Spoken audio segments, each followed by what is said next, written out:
एक लेटर बम कांड के साथ में जुड़े रहे हैं, तथाकथित रूप से आप कह सकते हैं। एक ऐसी लॉबी काम कर रही है जिसका जो वजन है वो आगे दिखाई दे रहा है कि लॉबी जैसा कोई विषय है नहीं। मुझे लगता है कि जो दूसरे दल के लोग हैं वो कहीं ना कहीं लॉबी शब्द को जोड़ करके भाजपा के अच्छे कार्यकर्ताओं को, यहाँ के जनप्रतिनिधियों को खराब करने का काम करते हैं।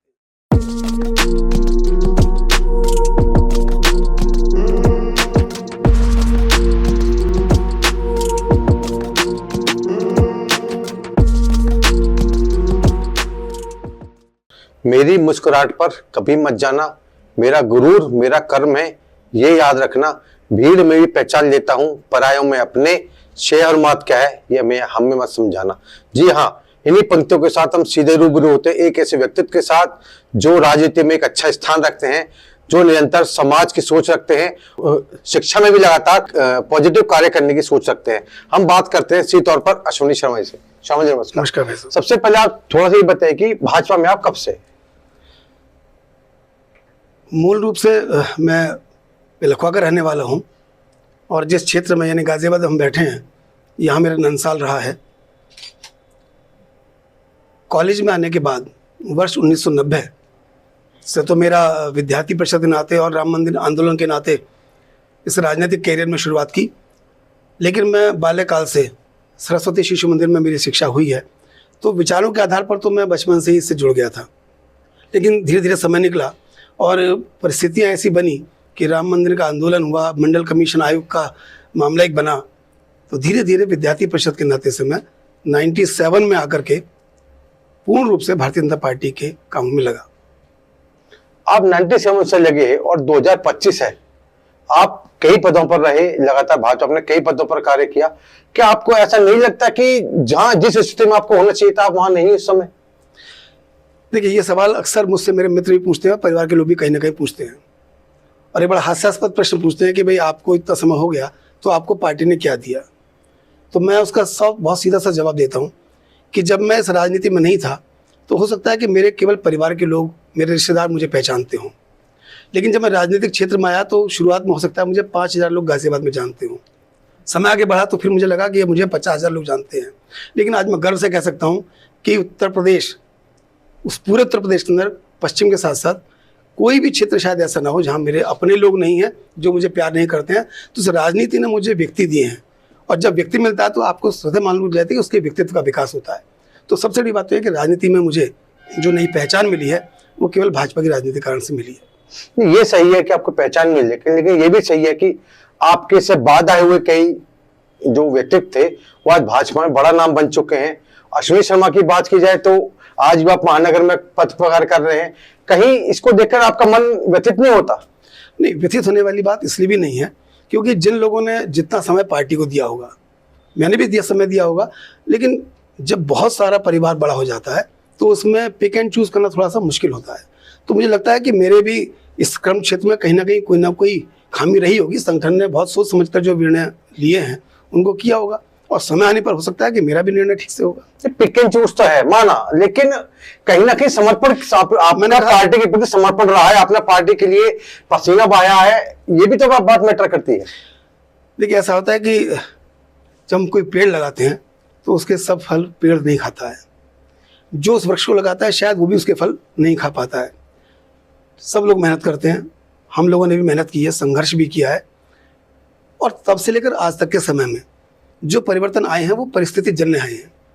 जो वर्तमान परिस्थितियाँ राजनीतिक बनी हैं उस कारण से हो सकता है कि कुछ लोग बहुत आगे हैं और आज हम उसी स्तर पर खड़े होकर संगठन का काम कर रहे हैं।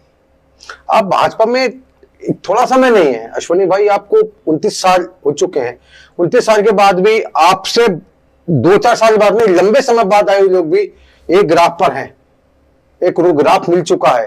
तो क्या अश्विनी जी को लेकर ये नहीं लगता कि अश्विनी को कभी मन में आप रात को सोचते हो, ये लगता हो कि हाँ भाई मैंने क्या खोया क्या पाया? देखिए, जो व्यक्ति संगठनात्मक काम कर रहा है और वो संगठन की सोच से काम कर रहा है तो मुझे तो लगता है कि उसके मन में ऐसा विचार आना चाहिए। और अगर ऐसा मन में विचार किसी के आता है तो मुझे लगता है कि संगठन में काम करने की जो क्षमता उसकी है उसमें कहीं ना कोई खामी है, क्योंकि जो संगठन के लिए काम करेगा। अब आप देखिए कि डॉक्टर श्याम प्रसाद मुखर्जी, अटल बिहारी वाजपेयी, ऐसे तमाम लोगों ने इस भाजपा को की नींव लगा करके इसको एक बड़ी इमारत बनाने में काम शुरू किया और इसको एक बड़ी इमारत के रूप में खड़ा किया है। तो क्या सभी को सारे दायित्व मिले? ऐसा तो नहीं है। वो आपकी बात माना सबको मिले, लेकिन ये भी तो लगता होगा कि भाई जो मेरे बाद जिन्होंने बच्चे आ यार बड़े हो गए, यहाँ बड़े हो गए और आप वहीं खड़े हो। तो आपकी इस बात से मुझे इंग्लिश की एक पोएम है ब्लॉसम, वो याद आती है कि जब भी कोई विद्यार्थी अपने गुरु से आगे निकलता है तो उसके गुरु को बहुत प्रसन्नता होती है। तो मुझे लगता है कि अगर हमने ऐसे कोई कार्यकर्ता संगठन को दिए हैं और वो आज हमसे आगे खड़े हैं तो हमारे लिए खुशी की बात है। इसमें ना तो नहीं कोई पीड़ा है और ना कोई कष्ट। लेकिन वो तो अपने गुरु नहीं मानते। इसकी दूसरी परिभाषा है। मैं गुरु और शिष्य आपने कहा कि मैंने बताओ गुरु नहीं मानते। मैंने उदाहरण दिया कि हो सकता है हमने किसी कार्यकर्ता को आगे बढ़ाने का काम किया हो और वो अगर कार्यकर्ता अच्छा कर रहा है तो उसको देखकर खुशी होनी चाहिए, ना कि हम किसी पीड़ा का आभास करें। आप 29 वर्ष से हो और इस समय पिछले कुछ समय से ये कहा जा रहा है कि भाजपा के अंदर एक लॉबी काम कर रही है। मेरा चूंकि आप पुराने कार्यकर्ता हो, भाजपा में आप तब से हो जब भाजपा की एक पीक पर शुरुआत के साथ ही रहे हो भाजपा की, क्या लॉबी है महानगर के अंदर? नहीं, मुझे तो लगता है कि ये सवाल थोड़ा सा अब मैं इसको गलत शब्द का इस्तेमाल करूं तो भी ठीक नहीं है, लेकिन ये सही प्रश्न नहीं है, क्योंकि लॉबी जैसा शब्द संगठन में नहीं होता है। आप संगठन का संविधान पढ़कर देखिए। मैं संगठन की बात नहीं कर रहा, मैं संगठन को आपके भाजपा के संगठन की बात नहीं कर रहा, मैं एक यहाँ के एक लोगों के बीच से आवाज आ रही है कि भाजपा में कुछ लोगों की मिलकर एक ऐसी लॉबी काम कर रही है जिसका जो वजन है वो आगे दिखाई दे रहा है। मेरा केवल ये कहना है आपसे। मैं उसका जवाब दे रहा हूँ कि लॉबी जैसा कोई विषय है नहीं।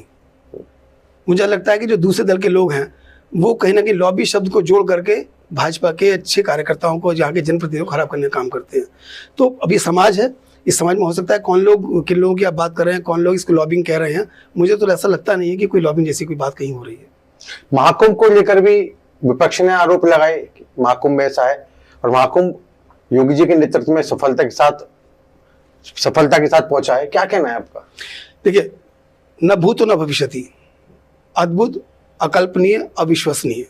मेरा मानना यह है कि 144 वर्षों के बाद जो ये महायोग बना और इस महायोग के अंदर जितने करोड़ लोगों ने स्नान किया, मैं समझता हूँ कि इस देश की आबादी जितनी है उससे आधे से ज़्यादा आबादी ने स्नान किया है और इसका पूरा श्रेय हमारे माननीय प्रधानमंत्री मोदी जी और इस प्रदेश के यशस्वी मुख्यमंत्री माननीय योगी जी को जाता है। और मुझे लगता है कि अगर संत जैसे लोग इस प्रदेश और इस देश के नेतृत्व करता ना होते तो ये संभव नहीं था। आप पूछिए जरा उन लोगों से जो लाखों वर्षों के बाद इस योग को प्राप्त कर रहे थे। पूछिए उन लोगों से जो कभी कुंभ जाने का सोच नहीं सकते थे, लेकिन सरकार की इतनी अच्छी व्यवस्था के कारण से, सरकार की सकारात्मक सोच के कारण से और लोगों में गंगा के प्रति और सनातन के प्रति जो श्रद्धा है उसके कारण से करोड़ों लोगों ने स्नान किया है। और मैं तो कह सकता हूँ कि जिस समय आप ये प्रश्न पूछ रहे हैं तो मेरे रोंगटे खड़े हो रहे हैं कि महाकुंभ का दृश्य, मैं पुनः दोहराता हूँ, अद्भुत, अकल्पनीय, अविश्वसनीय। गाजियाबाद में एक साहब का जिक्र होता है, साहब को लेकर यहाँ लगातार चर्चाएं चलती हैं। साहब का एक गाजियाबाद के अंदर एक गर्म टॉपिक है और उन साहब के आप काफी नजदीक रहे हो और साहब को लेकर अभी भी कोई साहब बेशक महानगर में नहीं है, लेकिन साहब की चर्चाएं खूब होती हैं। आपका साहब के बारे में क्या कहना है? देखिए, जिस व्यक्तित्व ने इस पूरे देश की सेना का नेतृत्व किया हो तो मुझे लगता है कि गाजियाबाद नहीं, पूरा देश उस व्यक्ति को याद करता है और उसकी चर्चाएं करता है। तो इसमें कोई अतिशयोक्ति नहीं है कि अगर यहाँ के लोग भी उनकी चर्चा करते हैं और सकारात्मक चर्चा करते हैं तो स्वागत है, अच्छा करते हैं। और मैं तो कहता हूँ कि ऐसी सकारात्मक चर्चाएं होती रहनी चाहिए। पूरे देश के अंदर उनकी चर्चा है। पहले वो यहाँ के सांसद रहे, उसके बाद आज वो मिजोरम के गवर्नर हैं। तो मुझे लगता है कि गाजियाबाद के क्षेत्र के लोगों के लिए गर्व की बात है कि आज वो एक बड़े दायित्व पर है और वो एक गवर्नर के रूप में स्थापित है। वीके सिंह साहब ने शहर को बहुत कुछ दिया, इसमें दो राय नहीं है कि धोबी घाट आरोपी बनना आसान नहीं था। लाइन पर क्षेत्र लोग धोबी घाट पर सफर करते हैं और क्योंकि एक आसान प्रोजेक्ट नहीं था। उनके विकास कार्यों को लेकर आपका क्या कहना है?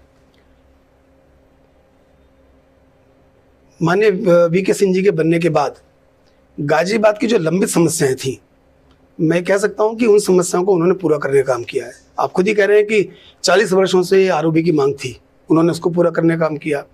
आपने देखा कि जब हाईवे बन रहा था तो एक बहुत छोटी सी बात लोग मानते थे, लेकिन एक बड़ी बात थी कि दिल्ली से आने वाले लोग ये सोचते थे कि अगर हम यहाँ से आएंगे और सेंट्रल वर्ज में होंगे तो सीधा दासना निकलेंगे। लेकिन उन्होंने एबीज के पास एक कट निकलवाकर जो एक राहत का काम किया है, वो भी एक बड़ा काम उन्होंने किया है। अगर मैं कामों की गिनती कराना शुरू कर दूं तो शायद हमारा समय ये कम पड़ जाएगा, लेकिन जितना भी उन्होंने काम किया वो जनता के हित में काम किया है और ऐतिहासिक काम किया और अविस्मरणीय काम किया है। वीके सिंह जी का प्रेम आज भी गाजियाबाद के साथ है। जब भी वो दिल्ली आते हैं गाजियाबाद जरूर आते हैं। आपको कैसा महसूस करते हैं देखकर? मैं नहीं, गाजियाबाद का हर क्षेत्रवासी, हर नागरिक गर्व महसूस करता है जब भी जनरल वीके सिंह साहब यहाँ पर आते हैं। तो मुझे तो लगता है कि कोई भी वर्ग ऐसा नहीं जो उनसे मिलने नहीं जाता हो। सब लोग उनका स्वागत करते हैं, सब लोग उनसे मिलते हैं और एक गर्व महसूस करते हैं कि आज हम एक ऐसे व्यक्ति के साथ बैठे हैं या उनसे बात कर रहे हैं जो एक गवर्नर के रूप में स्थापित है। अच्छा महसूस करते हैं, आनंद आता है। एक लेटर बम कांड के साथ भी आप जुड़े रहे हैं, तथाकथित रूप से आप कह सकते हैं, लेकिन मैं आपके इस मंच के माध्यम से, चूंकि आपने प्रश्न उठाया, तो ऐसा कोई कांड जो शब्द है वो एक अजीब शब्द है। तो लेटर बम कह लीजिए, अब तो खुल के बताइए। आप लेटर बम कहें, उसे लेटर कांड कहें, हाँ। लेकिन उसमें मेरा कोई सहयोग या कोई रोल था, मैं उसको सिरे से खत्म करता हूँ। मतलब उसमें आप जुड़े नहीं थे कहीं से भी? मेरा कोई विषय नहीं था। अश्विनी जी एक शिक्षाविद भी हैं, शिक्षा के क्षेत्र में आप लगातार कार्य कर रहे हैं। एक राजनीति और शिक्षा के बीच आप कैसे सामंजस्य बिठाते हैं? मैं आपको एक बड़ा एग्जाम्पल देता हूँ। हमारे देश के माननीय रक्षा मंत्री राजनाथ सिंह जी फिजिक्स के प्रोफेसर रहे। आपके शहर के 3 बार 4 बार के सांसद डॉक्टर रमेश चंद्र तोमर फिजिक्स के प्रोफेसर रहे। बालेश्वर त्यागी जी वकील रहे और वर्तमान में जो सुनील शर्मा जी वो भी एडवोकेट है। तमाम हमारे जनप्रतिनिधि किसी न किसी रूप में जुड़े हैं। अध्यापक रहते हुए और राजनीति करते हुए इन दोनों को सामंजस्य बनाना बड़ा आसान काम है, क्योंकि मैं एक इंस्टीट्यूट चलाता हूँ। मेरी क्लासेस सुबह को मॉर्निंग में होती हैं 2 घंटे की, उसके बाद शाम को 3 से 7 क्लास होती है। तो उसका जो बीच का समय बचता है उसमें आराम से समाज सेवा के लिए दिया जा सकता है।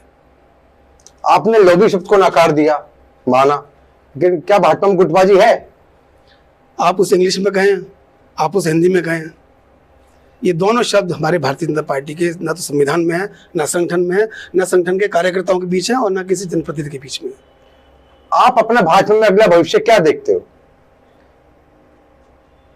अगर मैं भाजपा में भविष्य तलाशने आया होता तो बहुत समय पहले मुझे कुछ ना कुछ मिल गया होता। मैं साधारण कार्यकर्ता हूँ और लगभग 29 वर्षों से मैं पार्टी के लिए निस्वार्थ काम कर रहा हूँ और मुझे लगता है कि संगठन इस बात को कहीं ना कहीं देख रहा होगा। जब उचित समय आएगा, उचित मंच पर और उचित संगठन के नेतृत्व में मुझे स्थान मिलेगा। ऐसे मेरी आपसे अंतिम प्रश्न है। आपने मेरी हर बात का बखूबी जवाब दिया, लेकिन मेरा ये प्रश्न हमेशा आपसे बना रहेगा कि आपके आगे एक चली हुई लंबी लाइन अब आपसे आगे दिखाई दे रही है, तो आप उस लाइन को देखकर आप कभी चिंतित नहीं होते? पंडित दीनदयाल उपाध्याय जी जो जनसंघ के संस्थापक थे, उनका एक वाक्य याद रखता हूँ कि व्यक्ति को अंतिम छोर तक रहना चाहिए। एक छोटी सी बात आपकी जानकारी में भी होगी कि जब व्यक्ति बड़ा करने के लिए जाता है तो उसे सबसे पीछे खड़ा होना पड़ता है। उसका कारण यही है कि वो आगे बढ़ते लोगों को देखता है, उसे प्रेरणा लेता है। मैं सीख रहा हूँ और व्यक्ति अनवरत सीखता है। हो सकता है कि मेरे इस पूरे कार्यकाल में मुझे और सीखने की आवश्यकता है। मैं सीखूंगा और जब समय आएगा तो चीज़ें मेरे सामने होंगी। आपकी बातें सुन के तो लगता है कि वास्तव में एक समर्पित भाजपा कार्यकर्ता से बात कर रहे हैं, जो बिना स्वार्थ के और बिना किसी लाग लपेट के प्रश्न भी देता है और महसूस भी करता है कि हाँ मुझे कुछ नहीं मिला या मुझे मिला नहीं मिला, इस मुद्दे पर नहीं पड़ता। लेकिन कहीं ना कहीं एक मन में टीस तो रहती होगी आपके? नहीं, इसको टीस ना कहिए, इसको कहिए कि पारितोषिक मिलना चाहिए। ये टीस नहीं है। और मैंने फिर आपसे कहा कि समय आने पर देखिए, संगठन तिलराम काम्बोज जी का बहुत बड़ा एग्जाम्पल हमारे सामने है। मुझे लगता है कि 70 वर्षों के बाद पार्टी ने उनको इस शहर का मेयर बनाया। ऐसे तमाम कार्यकर्ता होंगे जो मुझ जैसे इस क्षेत्र में अभी भी काम कर रहे हैं और मैं अकेला नहीं हूँ। ऐसे तमाम और भी कार्यकर्ता होंगे। 63 लोगों ने भाजपा महाध्यक्ष पद के लिए नामांकन किया अपना, आपने भी किया था? जी, मैंने भी किया। तो लग रहा है कि 63 में नंबर आ जाएगा आपका? संगठन का विषय है। संगठन ने उन 63 के लोगों में से जिनको शॉर्टलिस्ट किया होगा और उसके बाद जिनको योग्य समझेगी वो बनाएगी। आपको लगता है कि 29 साल बाद आप शॉर्ट लिस्ट हुए? हाँ, मुझे लगता है कि मैं हुआ आपके नाम पे चर्चा हुई? शॉर्ट लिस्ट मीन्स, हाँ नहीं, चर्चा तो अवश्य हुई होगी। चर्चा हुई होगी। हाँ देखिए, भाजपा एक ऐसा संगठन है कि अगर छोटे छोटा कार्यकर्ता भी किसी विषय को लेकर संगठन के सामने जाता है तो संगठन उस पर गौर करता है, सुनता है। निर्णय लेना परिस्थितिजन्य होता है, किन परिस्थितियों में क्या निर्णय ले जाएंगे ये संगठन का विषय आता है। आखिरी सवाल है आपसे कि अश्विनी शर्मा वर्तमान में सामाजिक और राजनीतिक दृष्टि से अपने को किस तरह कैसा महसूस कर रहे हैं? समाज में काम करने के बहुत सारे क्षेत्र हैं। मैं आपको बीच में कि जब मैं भाजपा में काम कर रहा था तो मुझे संघ से एक आदेश मिला कि अब आपको स्वदेशी जागरण मंच का काम करना है। 1 साल मैंने स्वदेशी जागरण मंच का भी काम किया। और अगर आप चाहते हैं कि आपके व्यक्तित्व में विकास हो तो मेरा मानना यह है कि आप लोगों के काम आइए। काम होना ना होना एक बड़ा विषय है, लेकिन अगर आप समाज के व्यक्ति के साथ खड़े हैं, उसे लगना चाहिए कि हाँ, एक भाजपा कार्यकर्ता आज मेरे साथ खड़ा हुआ है, तो मैं समझता हूँ कि वो व्यक्ति जिसके साथ आप खड़े हुए हैं आपके परिवार से जुड़ जाएगा। और जब वो आपके परिवार से जुड़ेगा तो आपके विचार से जुड़ेगा, और जब आपके विचारों से जुड़ेगा तो निश्चित रूप से संगठन से जुड़ेगा, और जब संगठन से जुड़ेगा तो संगठन का विस्तार होगा। मेरी ये इच्छा रहती है और मैं इसी पर काम भी करता हूँ। आपने सुना भाजपा महानगर मीडिया प्रभारी अश्विनी शर्मा जी को, जो वास्तव में ऐसे कार्यकर्ता हैं जो पार्टी के लिए समर्पित हैं और दिन रात पार्टी हित की सोच रखते हैं। ऐसे ही फिर किसी शख्स के साथ रूबरू होंगे। नमस्कार।